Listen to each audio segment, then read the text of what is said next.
पण आज दादांची अकाली एक्झिट झाली आणि त्यानंतर आज वहिनींचा शपथविधी झाला. पण किरण गुजर साहेब आज सकाळी पवारसाहेबांनी त्यांना गोविंद बागेत बोलून घेतलं होतं आणि आता त्यांनी वहिनींचा शपथविधी DCM पदाचा हा मोबाईलवर पाहिला. काय म्हणजे काय की आजचा शपथविधी किंवा वहिनींची गटनेतेपदी निवड हा एक राजकीय प्रक्रियेतील एक वेगळा म्हणजे ज्याला म्हणतो ना की भाग आहे. कारण आपल्याला माहिती आहे की देशामध्ये अशा पद्धतीचं दुर्दैवी संकट ज्या राजकीय नेतृत्वाच्या बाबतीत उद्भवलं त्या वेळेला मात्र ह्या प्रक्रिया त्वरित करणं गरजेचं असतं. राष्ट्रवादी काँग्रेस पार्टी अजितदादा पवार गट ह्याच्या राजकीय नेतृत्वाने याबाबत काही बोलून गटनेतेपदी, कारण ते मोकळं राहणं उचित नाही, निवडीचा कार्यक्रम ठेवला. तो आज या ठिकाणी झाला. वास्तविक पाहता कालच आपल्याला माहिती आहे की अस्थिविसर्जन झालं आणि मग 3 दिवसानंतर वगैरे आपणही आपल्या कुठल्या कामामध्ये सहभागी होतो. याचा अर्थ अजून कुणी दुःखातनं सावरलं नाही, परंतु प्रोसिजर पूर्ण करणं भाग आहे. म्हणून आजचे गटनेते आणि राजकीय जे नेते मंडळी आमचे सगळे आहेत राष्ट्रवादी काँग्रेस पक्षाच्या राज्य पातळीवर त्यांनी घेतलेल्या निर्णयाप्रमाणेची कार्यवाही झालेली आहे. पण पवार साहेबांनी आज सकाळी प्रेस घेऊन काहीशी नाराजी व्यक्त केली. आपणही तिथं होतं. ते म्हणे की मला काहीच माहीत नाही या संबंधीचं. नेमकं मी चाललं कारण दादांची इच्छा होती की दोन्ही राष्ट्रवादी एकत्र याव्यात. मग पुढं काय झालं? नाराजी वगैरे व्यक्त काय केलेली नाही. साहेबांना मीडियाने विचारलं की असं होतं. साहेब म्हणले मला काय माहीत नाही. त्यांच्या दृष्टिकोनातून ते बरोबर आहे.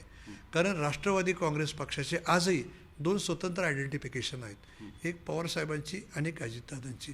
अजितदादांच्या राष्ट्रवादी काँग्रेस पार्टीचा गटनेता निवड हा त्यांचा अंतर्गत भाग आहे. आणि मीडियाने पवारसाहेबांना विचारल्यानंतर ते म्हणले आय डोंट नो. बरोबर आहे त्यांचं. कारण कसं आहे की एका पक्षाच्या एका विंगमध्ये काय होते आणि ते जर इंटिमेट नसेल एकमेकाला तर माहीत असतं. कारण काल रात्रीपर्यंत कुणालाही माहीत नव्हतं. परंतु गटनेता निवड हा प्रोसिजरचा भाग असल्यामुळे वहिनी साहेबांना रात्री जावं लागलं. तसं जर सगळ्या गोष्टी पूर्वनियोजित असत्या तर पार्थ पवारांना त्या ठिकाणी बारामतीमध्ये थांबले नसते. पार्थ पवार आज दुपारी 3 वाजेपर्यंत बारामतीमध्ये माझ्याबरोबर होते. कारण याच्यामध्ये काय झालं की सकाळी जेव्हा असे काही इंटरव्ह्यूज बाहेर आले आणि मी विद्याप्रतिष्ठानचंही काम पाहतो आणि पवारसाहेबांच्या मी त्यासाठीच भेटीला गेलो या कारणाकरता की काल जो अंत्यसंस्काराचा विधी ज्या विद्याप्रतिष्ठानच्या मैदानावर झाला, अस्थिविसर्जनाचा कार्यक्रम झाला की त्याच्या अनुषंगाने विद्याप्रतिष्ठानच्या कॅम्पसमध्ये कुठं अजितदादांचं उच्च स्मारक उभा राहायचं त्याच्या अनुषंगाने माझी साहेबांची चर्चा होती. ती चर्चा होत असताना मात्र त्या चर्चेतून काही गोष्टी पुढं आल्या आणि मग गेल्या 2 दिवसापासून माझ्या इंटरव्ह्यूमध्ये मी सांगितलं होतं की अजितदादांची अंतिम इच्छा आहे की आता आपल्याला एकत्र व्हायचं आहे. आणि ते सांगत असताना मात्र 17 तारखेला अजितदादा आणि पवारसाहेबांकडची काही नेते मंडळींची गोविंद बागेमध्ये एक बैठक झाली. आज कुणी काय म्हणू, परंतु 17 तारखेनंतर 21 तारखेला अजितदादाने आम्ही जेव्हा बाहेर गेलो आणि त्यांनी मला जे सांगितलं की माझी आता इच्छा ही आहे आणि आपल्याला असं करायचं आणि आपण ते पूर्ण करू म्हणजे 2 पक्ष एकत्रीकरण करण्याची. आणि ती मी गेले 2 दिवस सांगतोय. कारण दुर्दैवाने हा प्रसंग घडला नसता तर ही प्रक्रियेला सुरुवात तुम्हाला आज उद्या झालेलीच असते. कारण दादांच्या डोक्यात होतं की 10-12 तारखेपर्यंत हा विषय सगळा तारीख सांगितली. बरोबर आहे आणि सत्य आहे. आणि मग जर दादांची अंतिम इच्छा आहे परंतु जर दुर्दैवाने असे प्रसंग आमच्यावर उडवल्यामुळं जर त्याला थोडंसं आपल्याला पुढं मागं जात असेल तर परंतु साहेबांची मुलाखत घडतंय ती प्रक्रिया ह्याच्यामध्ये मग कुठं कम्युनिकेशन गॅप पडते का हा विचार माझ्यासारख्याच्या मनात आला. म्हणून मी काय की आम्ही सगळीकडंच मी साधारणपणे पवार सगळ्या कुटुंबियामध्ये समन्वय साधतो आमचं एकमेकाचं सगळ्यांचं. कारण पवार कुटुंबीय आफ्टरऑल सगळं एक आहे आणि एक राहणार आहे. त्याच्यामध्ये काय राजकीय मतभिन्नता विचारधारा आणि पक्ष ह्या गोष्टी कालपर्यंत वेगळ्या होत्या. परंतु अजितदादांची जी आता इच्छा आहे ती दादांची अंतिम इच्छा म्हणून पूर्ण करण्याची जबाबदारी आता पवार कुटुंबियातल्या सगळ्या घटकांवर आलेली आहे. मग त्याच्यामुळं ती जी चर्चा केली आणि काही मला निश्चितपणे वाटलं की याच्यामध्ये काहीतरी मिसकम्युनिकेशन होते म्हणून त्या ठिकाणी पार्थ पवारही आले आणि मग एंटायर पवार फॅमिली पार्थ पवार सगळ्यांशी बसून जी चर्चा झाली त्याच्यामधून बऱ्याचशा गोष्टी क्लिअर झाल्या की राज्य नेतृत्व राष्ट्रवादीचं मुंबई यांनी गटनेता निवड आणि पुढच्या काही गोष्टी ज्या आयोजित केल्या होत्या हा एक सेपरेट ट्रॅक आहे. आणि आता 2 पक्षाचं एकत्रीकरण करणं ही अजितदादांची आता त्यावेळेस बोललेली आपल्याला करायचं आहे परंतु आता आम्ही अंतिम इच्छा म्हणणार ही पूर्ण करण्याची जबाबदारी बारामतीतल्या सगळ्या घटकांवर आली एंटायर पवार फॅमिली.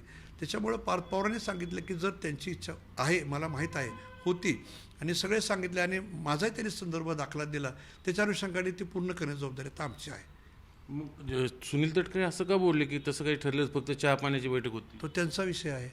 बारामतीमध्ये काय घडलं, कारण त्याच्यानंतर ही बैठक झाली 17 तारखेला. 21 तारखेला अजितदादा मला बोलले स्वतः. हो, मला बोललेत. अजितदादा हे त्या पक्षाचे राष्ट्रीय अध्यक्ष नात्याने पवारसाहेबांच्या बरोबर सहभागी झाले होते. त्यांचा निर्णय अंतिम आहे आणि तो त्यांच्या लेवलवर झालेला होता. राजकीय पातळीच्या राज्य पातळीवर काय निर्णय झाला आम्हाला माहीत नाही किंवा काय होणार आहे तेही माहीत नाही, परंतु अजितदादांची अंतिम इच्छा आम्ही बोलून दाखवली आणि ती पूर्ण करण्याची जबाबदारी सर्व घटकांवर आहे. आणि त्याच्यानंतर पार्थ पवारांनी परत सहयोग आल्यानंतर परत आम्ही चर्चा केली. त्यांनी सांगितलं की आपण साहेबांना सांगितलेलं की दादांची इच्छा पूर्ण करण्यासाठी आम्ही वचनबद्ध आहोत म्हणून. आत्ता पार्थ पवार सगळे गोविंद बागेत होते, आपणही होतं, नेमकं काय चर्चा झाली त्याच्यात? हेच सांगितलं ना की याच्यामध्ये जे मिसकम्युनिकेशन झालेलं आहे, कारण रात्रीपर्यंत काही नाही. मीडियाने सांगितलं असं होते, आता उद्या बैठक लागते. मीडिया जर आधीच सांगतोय की सूचक कोण अनुमोदक कोण अशी चर्चा होणार असेल, त्याच्यामध्ये आम्ही उत्तर देणं मला उचित वाटत नाही. परंतु आता हे प्रोसेस गो ऑन जर होत असताना जे जे घडलं त्याच्यानंतर बातम्या येणं माझं म्हणणं संयुक्त ठरलं असतं, परंतु त्याच्या निमित्ताने काही समज गैरसमज निर्माण झाले, ते सगळे या चर्चेतून सगळे संपलेले आहेत.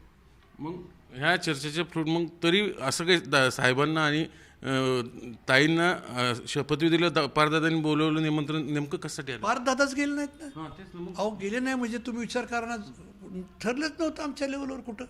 हा राज्य पातळीचा निर्णय घेतला नाही तर मग रात्री सगळे निघून गेले असतं ना एंटर. आणि मग जर राज्य पातळी नेतृत्वाला त्यांचं काम करू द्या, आपलं काम आपण करू. पार्थ पवारांना आत्ता आम्ही बसल्यानंतर 3-4 3:30ला निरोप आला किंवा त्याच्यानंतर आपल्याला एक बैठक घ्यायची, कारण साहेबांच्या अनुषंगाने जे काही चर्चा झाल्या त्या जर आपल्याला आता त्याची प्रोसेस चालू करायची असेल, that is the second part करायचे असेल तर त्याच्या अनुषंगाने पार्थ पवार आत्ता गेले, रात्री उशिरा 9-10 वाजेपर्यंत पोहोचतील.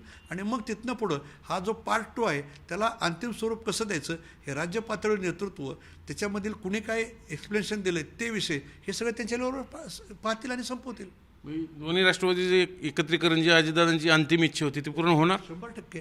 पारदादा तयार आहेत त्याला? हो आहे. सकाळच्या चर्चेमधनं क्लिअर झालेलं आहे सगळं. मग सकाळी साहेब असं का बोलले ही शपथविधी मला काहीच माहीत नाही? हो बरोबर आहे ना. साहेबांना कसं आहे माहिती आहे का, साहेब शेवटी आज राष्ट्रीय नेते आहेत, त्यामुळे साहेबांनी कुठलीही गोष्ट बोलताना सांगताना त्याप्रमाणे साहेबांना जे माहिती आहे ते साहेब बोलतात आणि जे घडलंच नाही त्याच्यावर साहेब कसं बोलणार. कारण आज गटनेता निवड हे प्रोसिजरचा भाग आहे. आपल्याला माहिती आहे की देशामध्ये किंवा राज्यामध्ये अशी आपत्कालीन परिस्थिती ज्या ज्या वेळेला निर्माण झाली अशी उदाहरणं समोर आहेत की त्याच्यामध्ये लगेचच काही दिवसामध्ये काही तासांमध्ये अशा शपथविधी झालेल्या आहेत, गटनेते निवडले गेले आहेत. दॅट इज द एक सेपरेट प्रोसिजर आहे आणि ती पूर्ण केली एका पक्षाच्या एका घटकाने. त्यामुळे साहेबांच्या लेवलवर आजच्या मितीला दुसऱ्या घटकामध्ये साहेबांनी म्हटलं आय डोंट नो, बरोबर आहे ते. नाही ते मान्यच आहे. मग तटकरी असं का, कारण याच्यातनं असं होतंय की कुठेतरी कम्युनिकेशन गॅप आहे का एकावर? तेच सांगितलेलं की कम्युनिकेशन गॅप पूर्ण करण्यासाठीच आम्ही आज एकत्र मिटिंग म्हणता येणार नाही, परंतु अनुषंगाने आलो आणि सगळे समज गैरसमज या ठिकाणी संपलेत असं माझं मत आहे. मग आता वहिनी साहेबांशी तुमचं बोलणं होईल हे सगळे? नाही, आता पार्थ पवार गेलेले आहेत. पार्थ पवार त्या ठिकाणी जाऊन काय सगळं चर्चा झालेली सांगतील. ते पूर्णतः एकमेकाच्या कम्युनिकेशनमध्ये आहेत आणि अजूनही आम्ही आता बाकीचे लोक अजून इथं लोक येत आहेत, त्यांना भेटायला थांबलेलो आहे, थांबणार आहेत. पवार फॅमिलीची मंडळी सगळी अजून इथंच बरोबर आहेत. कारण काय तुम्ही सांगा ना की आज इथं थांबणं गरजेचं आहे लोकांना येऊन भेटायला आणि मग सगळे शपथविधीला गेले नाही तर पार्थ पवार गेले असतात निघून. असं नाही आहे. काही संकेत आम्ही पाळलेले आहेत, परंतु काही प्रक्रिया पार पाडणं मनावर दगड ठेवून करणं गरजेचं होतं, त्या केल्यात. पण याच्यात असं एक स्पष्ट दिसतं आहे आम्हाला, म्हणजे लोकांमध्ये तशी चर्चा आहे की प्रफुल्ल पटेल असतील, नंतर सुनील तटकरे जी असतील, हे सगळ्या मंडळींना दोन्ही पक्षांचं एकत्रीकरण नको आहे, त्यांचं महत्त्व कमी होईल म्हणून त्या पद्धतीने अशी वेगळी विधानं करताना दिसतात. माहीत नाही, परंतु आम्ही नेहमीच सांगतो की दादांची अंतिम इच्छा काय. कारण अंतिम इच्छा आम्ही हे कधी बोलायला लागलो 28 नंतर, 17ला मिटिंग झाली, मला 21ला ते बोलले आणि लगेचच हे दुर्दैवी प्रसंग घडल्यानंतर मी क्लिअर केलं की माझ्याकडून आणि माझ्याकडनं नेहमीच त्या सुखदुःखाच्या गोष्टी बोलत होते आणि बोलत आले. गेली 40 वर्ष आम्ही दोघंजण एकत्रपणे काम करतोय. त्याच्या अनुषंगाने मी काही गोष्टी क्लिअर केल्या आणि पवार कुटुंबातल्या प्रत्येक घटकाला माहिती आहे की ते माझ्यापेक्षा अनेक गोष्टी क्लिअर करतात. तेव्हा त्याच्या बाबतीत माझ्याकडे जे बोलले त्या बाबतीत कुणाचंही वेगळं मत नाही, त्या मताला सगळे टिकप आहेत. आज नाही, इथलं बारामतीतलं तुमचं युनिट आणि इथली पवार फॅमिली यांचं म्हणणं किंवा यांची इच्छा जी दादांची होती, जी साहेबांची, तीच आहे की दोन्हींचं एकत्रीकरण हवं. पण तो जो वर्ग आहे प्रफुल्ल भाई असेल किंवा इथं तर त्यांचं काय? राज्य पातळीवर बघतील ना, एकत्र बसून निर्णय घेतील ना.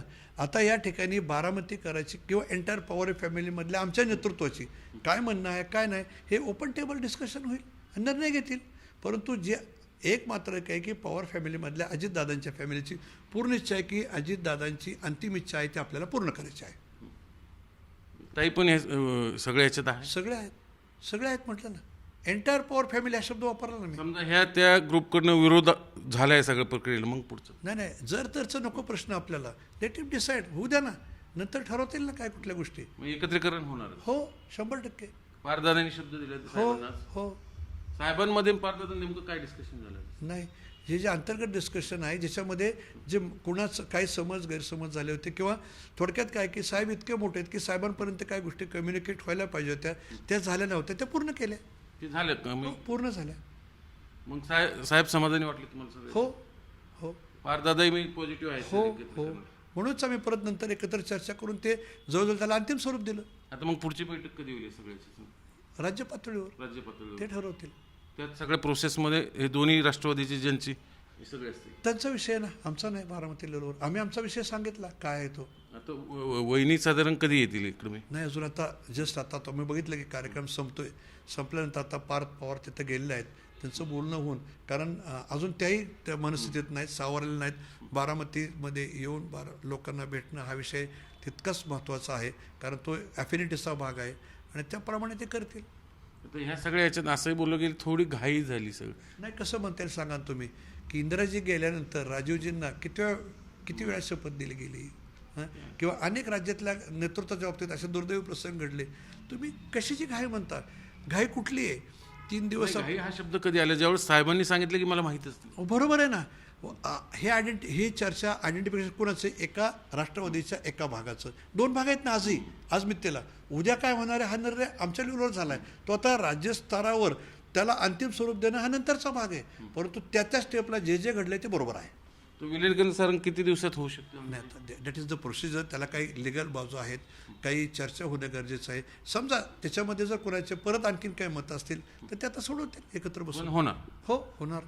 तर हे होते किरण गुजरजी यांनी सांगितलं की दादांची जी अंतिम इच्छा आहे तीच साहेबांची आहे आणि तीच पारदादांची. त्यामुळं आम्ही एकत्र बसून पुन्हा आणि आज जे काही कम्युनिकेशन गॅप राहिला होता तो स्वतः पारदादा साहेबांना येऊन भेटले आणि तो कम्युनिकेशन गॅप आणि ते जे काही मुद्दे होते ते सगळे क्लिअर झाले आणि दोन्ही राष्ट्रवादी एकत्र करण्याची प्रोसेस ही होणार आहे. आणि जरी समजा कोणाचे काही वेगळे मतं असतील तेही विचारात घेतील त्यासंबंधी विचार केले, पण दादांची अंतिम इच्छा जी आहे दोन्ही राष्ट्रवादीकरण ती पूर्ण होणारच. बघूया आता पुढं कसं होतं. व्हिडिओ जर्नलिस्ट विकी कांबळेसह चंद्रकांत फुंदे, झी मीडिया, पुणे.